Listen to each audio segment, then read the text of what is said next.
Welcome everyone to another episode, another upload of the Nagual Zone. My name is Anam, and today I would like to talk to you about a very crucial paradigm shift that happens between the warrior and the average man. So the warrior is a whole, the warrior is just really a whole animal unto himself or herself. And the average man is this herd of, cattle, or this herd that is just sort of blindly, quite ignorantly, not knowing much, not wanting to know much, just sort of following along. And all the average man is really concerned with is finding relief from the incessant pressure of life and fulfilling the demands of the mating instinct. What are the demands of the mating instinct? Procreate, which means sex, and lots of sex. Shelter, food, and propagating the species, which means family. Most average men are locked into either finding ways and means to relieve the pressure of life or fulfilling the demands of the mating instinct. In fact, all these together becomes the average man's dreams, ambitions, goals, visualizations and vision boards, and they all fall under, really cut it right down to the bottom line, they fall under this category. The demands of the mating instinct are, you have not met a petty tyrant of that caliber and you don't know it yet. Because if the mating instinct wasn't the tyrant that it is, if it didn't delude you into thinking that that is all there is to life, just like animals, most human beings are absolutely not even an inch above animals as regards their dreams, what drives them every day, what they invest in every day. Animals invest their time and energy in finding food, shelter, mate, propagate. Absolutely, that's exactly what, out of how many billions of humans there are, 99.9% of humans are exactly, those are their concerns, everyday concerns. The warrior is a whole different species unto himself or herself, because the warrior has made successfully the leap from self-obsession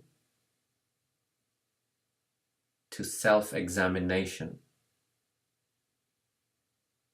Say that again. Self-obsession to self-examination. So what I was talking about, the concerns of the average man makes the average man a thoroughly self-obsessed person. It must, because as soon as you start self-examination, you start to climb out of that whole matrix. And I'll talk more in detail. I know Kai wants me to do a video on the mating instinct, which I will do. It's a big topic. And almost all of humanity, which includes your gurus and teachers and your big superstar spiritual superstars, includes all of them. They are all under the category of the average man, not because of their deeds are deeds, but because of their concerns, the bottom line concerns. There are hybrids which are kind of like a bit sort of moving towards true warrior, becoming a true warrior, and they've got sort of their feet in both places. That's not sustainable. Eventually life will ask you to make a choice. Either overcome your fear and make the leap to the side of knowledge, or be defeated by your fear and remain within the confines of the subscriptions and demands of the average man, of the life of the average man. So that staying in two is not sustainable either. Eventually life will polarize you and give you a choice. Anyway, coming back to self-obsession versus self-examination. So as I said, the average man's life and his concerns produce in him an almost incalculable amount of self-obsession. Each moment is spent in self-obsession. Any input that comes at the average man is processed in terms of self-obsession. I, me, mine, me, me, me, me, me, me, me. Am I good? Am I bad? Comparisons. They have more than me. She has less than me. How can I climb there? How far have I come? Success, failure, left, right, north, south. They've got latest iPhone. She hasn't got latest iPhone. I'm better than that. I'm worse than that. All this nonsense is all self-obsession. And the life of the average man forces him to be like that. The warrior has taken the leap from all that waste and inefficient energy, investing in wastage and inefficiency, and moved into, after years and years of honing themselves in very clear, direct, targeted ways, honing themselves to where every moment is an opportunity for self-examination. Every input that comes at them, millions of inputs coming at us every day, are processed in terms of how can I become a more efficient living being? What is this trying to teach me?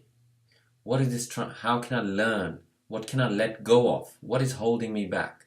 What can I let go of and become lighter inside of me? What am I resisting? So the less resistance I have to what, Castaneda describes it as the rolling force. Go and Google it if you want. I'll assume you know what that is. If you don't, go and Google it. I don't say it's a rolling force because I don't experience it as a rolling force. I experience it as a kneading force. Kneading as in Kneading. The kneading force is incessant at kneading our system, our energy bubble. It is constantly kneading, creating this kneading pressure, which is what the average man wants to find some relief from, at least a little bit. The warrior has accepted that and works with it to empower themselves, to create a more efficient and a more aligned living being. So the warrior has no time for self-obsession. He has no inclination for self-obsession. The warrior has no desire. In fact, self-obsession, if you're a true warrior, you should have long ago forgotten what self-obsession even feels like inside of you. It's because you've made that journey and you've continued on that journey for so long that you should have now forgotten what self-obsession even felt like ever. However, what you should not forget is relating with others who are in the grip of that. So you don't start feeling like you're some kind of big shot. No, relate with them, because you used to be like that for many, many years. So I don't mean, just forget about it and become holier than thou. I mean, don't you don't need to remember what it was like, but you need to relate, you need to understand that you were the same like everyone else. It's an extremely important point here. This is where a lot of warriors just get slapped like little bitches all left, right, and center because their self-importance comes in and makes them think they're some kind of fucking big shot, which they're not. No one is, right? So just really bear this in mind. Let me know in the comments below, what does it mean to you? Self-obsession versus self-examination. I'm trying to keep these videos about 10 minutes long, and we've run a little bit over. So I'll wrap it up here today, but guys, remember this. Choose at any given moment. You've got the needing force needing you, your system.